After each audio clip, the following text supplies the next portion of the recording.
नमस्कार, मी सुरेश चिरडे. आपण पाहतात महाराष्ट्र 24 न्यूज. स्वर्गीय केतन रत्नपारखी यांना मरणोपरांत जीवन गौरव पुरस्कार प्रदान. दैवज्ञ सुवर्णाकार बहुउद्देशीय सेवाभावी संस्था संचलित राज्यस्तरीय कर्तृत्व व गुणवत्ता सन्मान सोहळा 2026 रविवार दिनांक 9 ऑगस्ट 2026ला सकाळी 10 वाजता राजमाता जिजाऊ सभागृह शिवछत्रपती कॉलेज N3 सिडको छत्रपती संभाजीनगर येथे संपन्न झाला. या समारंभात दिग्रजचे माजी नगरसेवक, माजी जिल्हा नियोजन सदस्य यवतमाळ, कृषी उत्पन्न बाजार समिती दिग्रजचे माजी संचालक स्वर्गीय केतन हेमंत रत्नपारखी यांना मरणोपरांत जीवन गौरव पुरस्कार प्रदान करण्यात आला. हा पुरस्कार स्वर्गीय केतनची आई नगरसेविका अरुणाताई हेमंत रत्नपारखी, स्वर्गीय केतनचा भाऊ सचिन रत्नपारखी, निलेश रत्नपारखी, प्राची निलेश रत्नपारखी, स्वर्गीय केतनचे काका डॉक्टर सुभाष रत्नपारखी अमरावती यांनी हा पुरस्कार स्वीकारला. मोठं कार्य केलं आहे.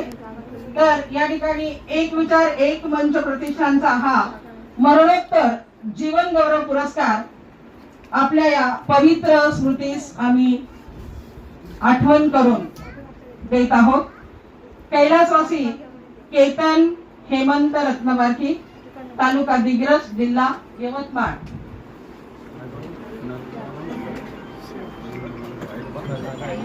प्रदीप गौरकर यांच्या हस्ते हा देण्यात येत आहे.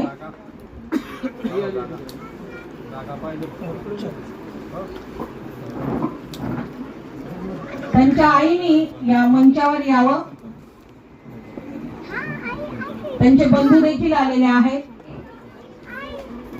जो व्यक्ती आपल्यामध्ये नाही आणि त्याचा या ठिकाणी सत्कार होतो आहे, हा आत्मिक आनंद आईला, भावाला, बहिणीला, मुलीला, घरातल्या प्रत्येक व्यक्तीला तर होणारच आहे. परंतु समाजाने याचं भान ठेवून या ठिकाणी त्यांचा हा सत्कार ठेवलेला आहे.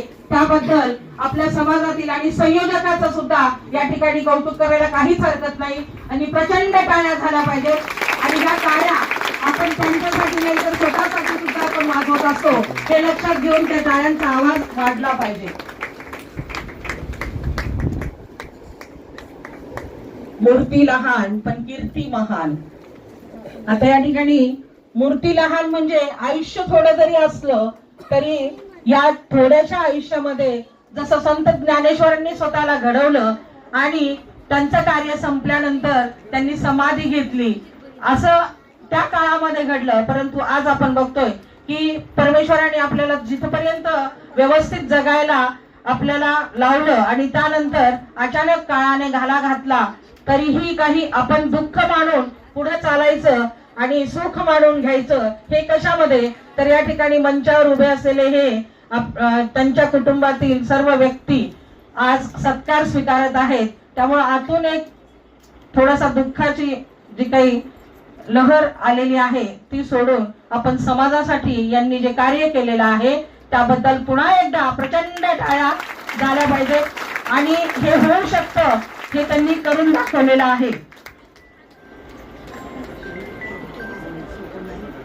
अच्छा, आई पण विद्यमान नगरसेविका आहे. अफजल खान, ऋषिकेश हिरासह मी सुरेश चिरडे, महाराष्ट्र 24 न्यूज, दिग्रज, यवतमाळ. आमच्या पुढील बातम्याचे अपडेट पाहण्याकरिता आत्ताच आमच्या चॅनलला सबस्क्राईब करा व बेल आयकॉनवरती क्लिक करा. धन्यवाद.